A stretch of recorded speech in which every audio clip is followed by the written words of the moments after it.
오늘은 우리를 도우시는 성령님이란 제목으로 하나님 말씀 나눌 수 있도록 하겠습니다.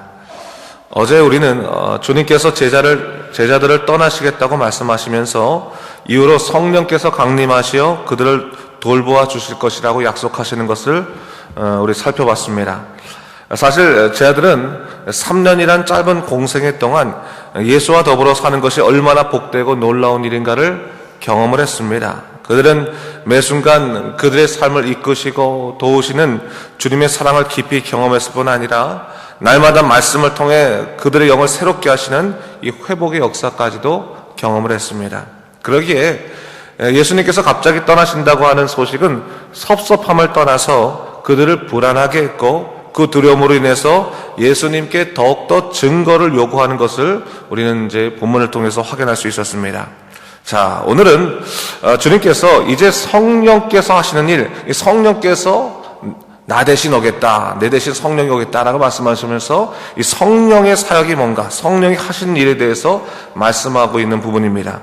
우리가 성령의 사역에 대해서 우선적으로 배우기 이전에요, 다시 한번 예수님의 사역은 무엇이었는가를 좀 생각해 볼 필요가 있습니다. 여러분, 예수님께서 이 세상에 오신 목적은 우리에게 대속의 은혜를 주시기 위해서입니다.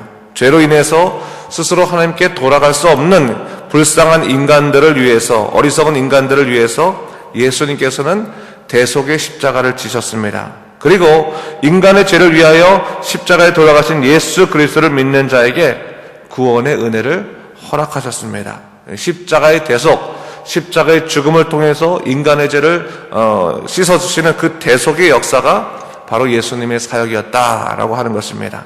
자, 그렇다면 또 다른 삼위일체 하나님, 성령님의 사역은 무엇인가 라고 하는 것이죠.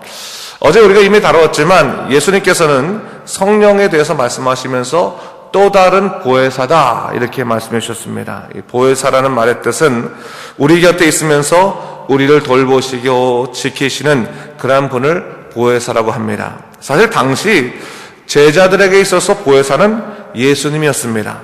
바로 예수님께서 연약하고 부족한 제자들 곁에서 그들을 돌보시고 지키셨습니다.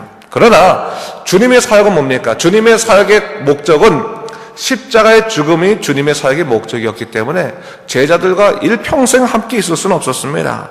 예수님은 십자가의 죽음을 통해서 인간을 대속하는 그러한 희생양으로 오셨기 때문에 제자들을 떠나셔야만 했습니다. 그런데 제자들을 떠나기 앞서서 이 제자들에게 당신이 떠나신다는 소식을 전해주자 제자들은 두려워하고 걱정하고 떨기 시작했다는 겁니다. 그래서 그것을 보면서 안타까워하셨습니다.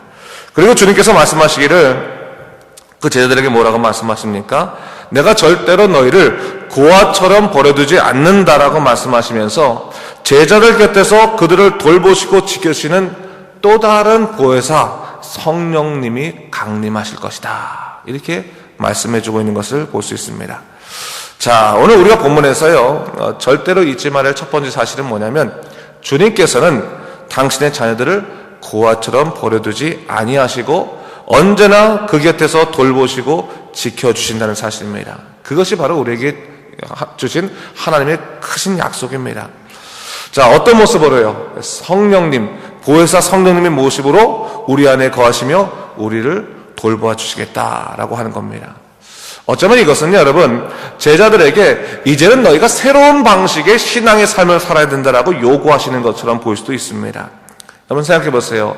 사실 그들이 믿음 생활을 시작합니다. 이제 진정한 예수 그리스도 통해서 믿음 생활을 시작할 때 그들에게 있어서 하나님, 예수님은 어디 계십니까? 그들의 눈에 보이는 하나님이었어요. 눈에 보이는 예수님, 눈에 보이는 하나님, 함께 더불어 포옹도 할 수 있고 만질 수도 있고 경험할 수 있는 눈에 보이는, 어떻게 보면 증거처럼 그들의 삶과 함께 계시는 그 하나님을 그들이 3년간 누렸습니다. 그런데 이제는 주님께서 뭘 요구하시는 거예요? 너희가 일평생 눈에 보이는 하나님을 경험할 것이 아니라 이제는 뭐예요?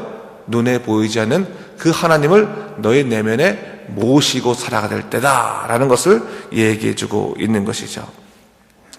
어떻게 보면 이런 것들이 잘 이해되지 않았기 때문에 제자들이 요구하지 않았을까 생각이 들어요. 아버지를 보여달라, 아버지를 좀 보여주십시오 라고 증거를 좀 제시해달라고 졸라댔을지도 모릅니다. 하지만 주님은 제자들에게 더욱더 분명히 알려주시는 것입니다. 성령으로 사는 것이 더욱더 분명히 사는 것이다. 눈에 보이는 것이 아니라 눈에 보이지 않는 하나님의 역사가 더 너희들에게 크고 놀라운 것이다 라는 것을 이야기해 주는 있는 거죠. 비록 성령님께서 눈에 보이지 않는다 할지라도 너희 내면 가운데서 성령이 임하시고 나면 성령이 어떻게 임하시고 어떻게 행하신지를 분명히 너희가 깨닫게 될 것이다 라고 말하면서 성령은 이런 일을 하신다 라면서 성령의 사역에 대해서 오늘 본문에서 얘기해 주고 있는 것입니다.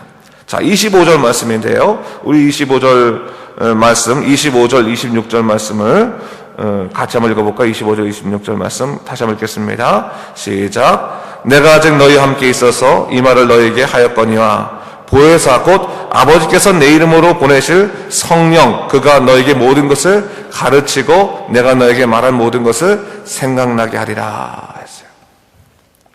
제자들에게 걱정거리 중에 하나가 예수님이 떠나시고 나면 우리는 어떡합니까? 라고 하는 그 걱정들 중에 하나가 예수님은 사실은 제자들이 어떻게 살아야 될지를 3년간 그 말씀을 통해서 다 이미 알려주셨습니다. 말씀을 이미 다 알려주셔서 그들의 머릿속에 말씀이 있어요. 근데 문제는 뭡니까? 말씀이 머리에 있다고 할지라도 걱정거리가 생기거나 위험한 일이 생기면 그 말씀을 까먹고 세상으로 돌아갈 수밖에 없는 그러한 불쌍한 그 존재들이 뭡니까? 다 인간이라는 거예요. 근데 오늘 주님께서 뭘 말씀하시는 거예요? 너희들이 지금 두렵고 걱정하고 있지만 성령이 너희 안에 거하시게 되면 너희가 어때요? 때가 되면 너희 마음속에 내가 너에게 말한 것이 생각나게 되고 또한 깨닫게 될 것이다 라고 이야기해 주는 거예요. 여러분 이 말씀은요 오늘 우리들에게 동일하게 역사하시는 말씀입니다. 여러분 생각해 보세요. 여러분 우리가 설교 말씀도 듣고요 또 우리가 성역 공부도 하고요 그리고 우리가 또 여러 가지 그 말씀을 우리가 묵상하면서 읽기도 합니다. 성령님이 만약 계시지 않으면요 그 말씀은 지식일 뿐이에요. 지식일 뿐입니다. 그 지식은 정말로 필요할 때 움직이지 못할 때가 참 많이 있어요. 여러분 우리가 아무리 성경 말씀을요 많이 알고 있다 할지라도 그것을 지식으로만 알고 있으면요 우리가 어떤 우리 일상생활에 있어서 우리에게 위기의 순간이 닥치거나 어려움이 닥치면 그 말씀이 하나도 생각나지 않아요. 그냥 세상에 마음을 빼앗기고 맙니다.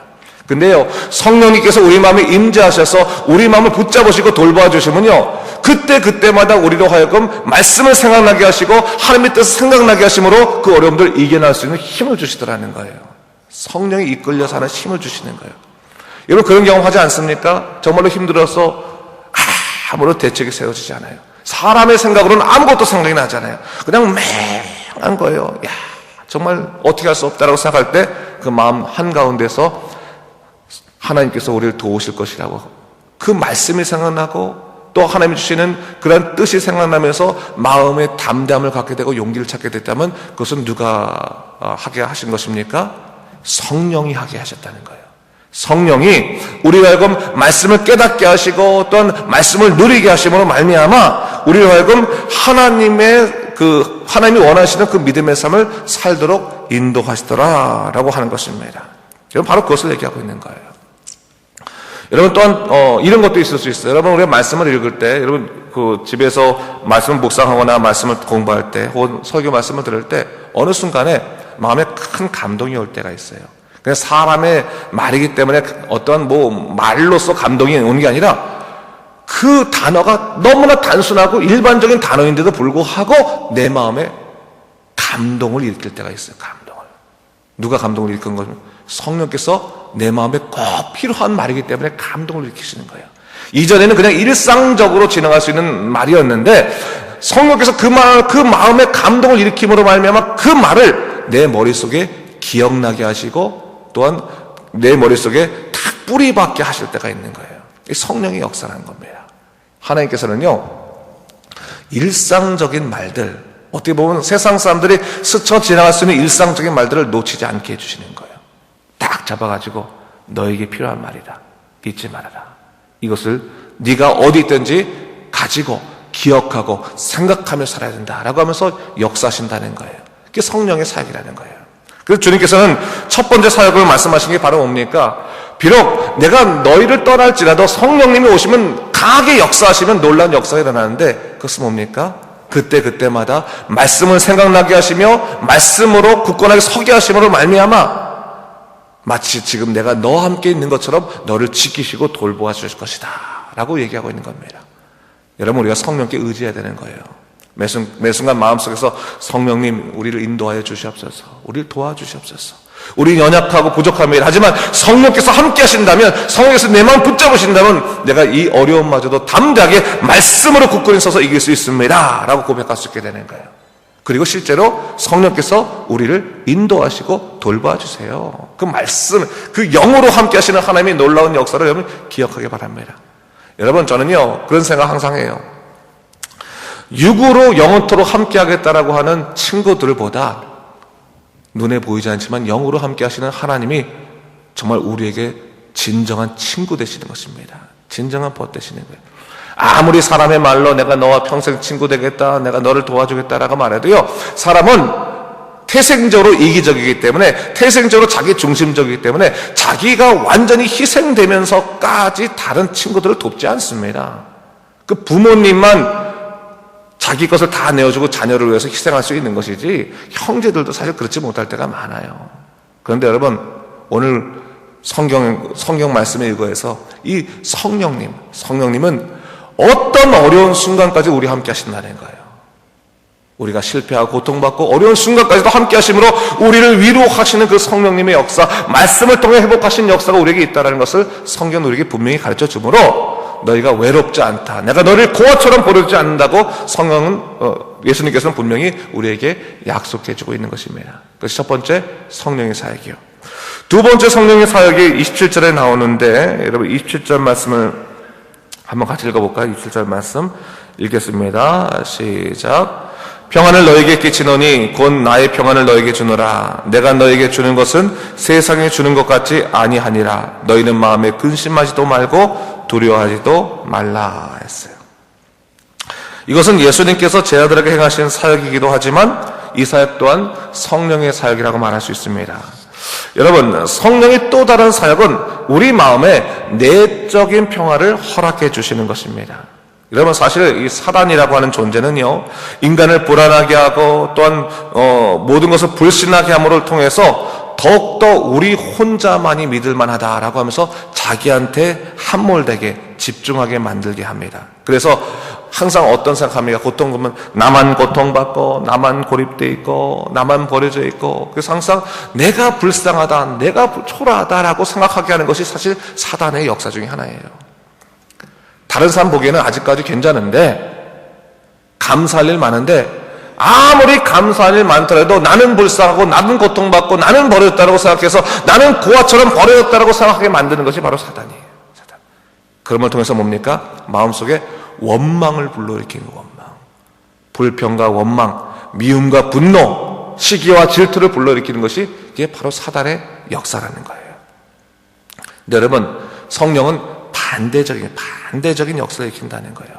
마음이 불안하고 두려운 사람일수록 성령이 함께 하시면 그 마음에 평화를 주심으로 말미암아 상황이 변하기 앞서서 무엇을 먼저 변화시켜요?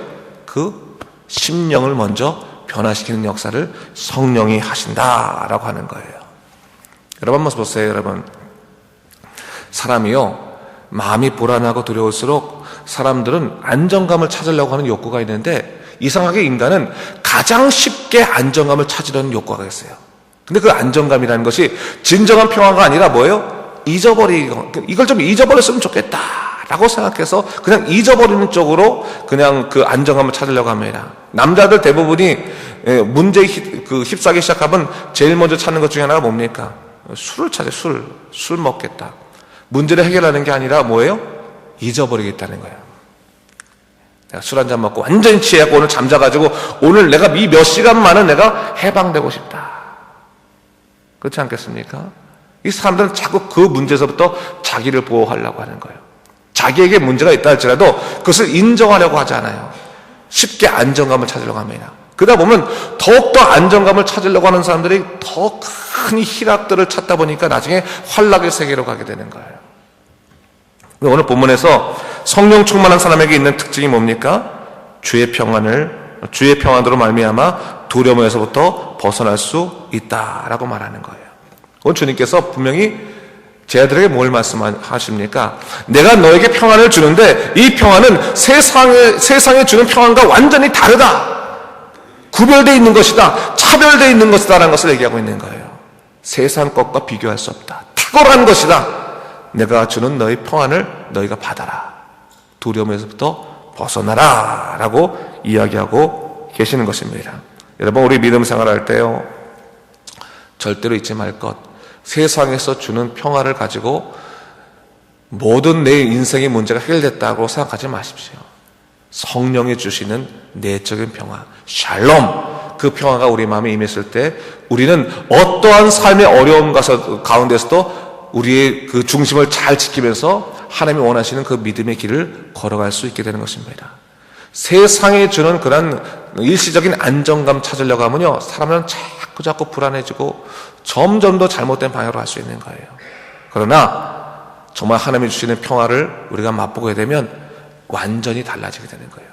제가요, 한국에서 목회할 때 진짜 한순간에 성령으로 말미암아 변화되는 분을 한 번 봤어요.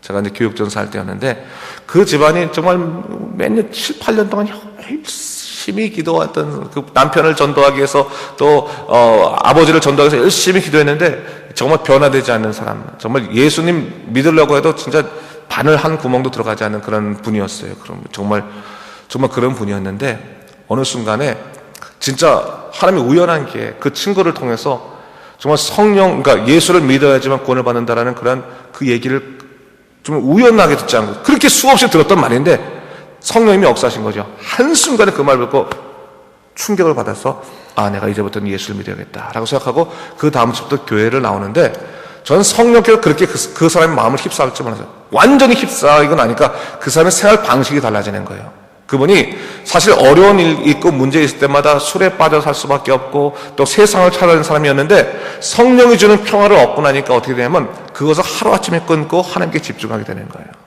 제가 언제 한번 물어봤어요. 제가 물어봐서 어떻게 그때 그렇게 갑작스럽게 예수님 믿을 수 있었냐고 물어보니까 그분이 말할 때 자기가 정말로 처음에 예수를 믿어야겠다라고 생각하고 와서 예수를 믿을 때는 몰랐다는 거예요. 그냥 교회를 왔는데 하나님이 성령을 내가 믿게 되고 말씀의 세계에 들어가게 되니까 세상에 주는 희락과 하나님이 주는 희락을 비교할 수가 없더라는 거예요. 굳이 이쪽을 찾아갈 이유가 하나도 없더라. 하나님이 주시는 그 은혜와 평강만으로 정말 너무나 기쁘고 놀라운 삶을 살아갈 수 있었기 때문에 내가 세상에 돌아갈 이유가 하나도 없었다라고 얘기하는 거예요.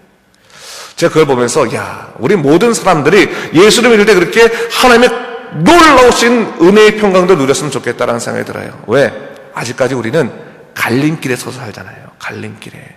아직 우리의 인간적인 모습들이 있기 때문에 아직까지도 우리 옛사람의 성품이 있기 때문에 여전히 어떤 어려움이 생기면 옛생활로 돌아가서 거기서부터 위로를 받고 격려를 받으려고 하는 욕구가 참 많이 있습니다. 자꾸 옛날로 돌아가서 거기서부터 잠시 다시금 위안을 찾고 돌아오고 싶은 마음이 있는 거예요. 근데 여러분, 그럴 때일수록 성령께 의지하십시오. 성령을 바라보세요. 하나님, 내가 옛생활, 옛습관, 옛성품에 돌아가지 않도록 내게 충만한 하나님의 성령의 은혜를 허락하여 주시옵소서. 그 은혜로 말미암아 내가 완전히 옛생활과 되돌아서서 정말 하나님께만 전진할 수 있는 믿음의 삶을 허락해 주시옵소서. 기도하면 하나님이 허락해 주십니다. 여러분, 그런 새로운 성령의 사역 가운데 있는 성령의 은혜를 누리며 살아가는 여러분 되시길 주님의 이름으로 축원합니다. 오늘도 다시 한번 이 말씀을 보면서요, 이 보혜사 성령님, 우리와 함께 하시는 성령님, 우리를 돌보시는 성령님, 우리와 모든 것을 인도하시는 그 성령님을 우리가 다시 한번 깨달으면서 정말 하나님의 뜻대로 살아가는, 하나님께 이끌림 받는 사람, 정말 하나님으로부터 감동과 기쁨을 얻어 살아가는 믿음의 사람 되시길 오늘 아침 주님의 이름으로 축원합니다. 기도하겠습니다. 주님 감사합니다. 이 아침에 성령님의 사역을 우리가 보게 되면서 성령께서 우리에게 어떠한 사역을 하시나, 어떠한 것을 역사하시나 다시 한번 그것을 보게 됐습니다. 하나님 아버지, 우리가 아직까지는 부족한 부분들이 많이 있습니다. 그러나 성령이여 매 순간마다 우리를 변화시켜 주시고 우리를 이끌어 주시사 우리가 그럼 정말 하나님이 원하시는 믿음의 삶을 살아갈 수 있도록 주여 우리를 날마다 인도하시고 주관하여 주시옵소서. 주께서 온전히 함께 하시고 인도하실 것을 믿사오며 예수님 이름으로 기도드립니다. 아멘.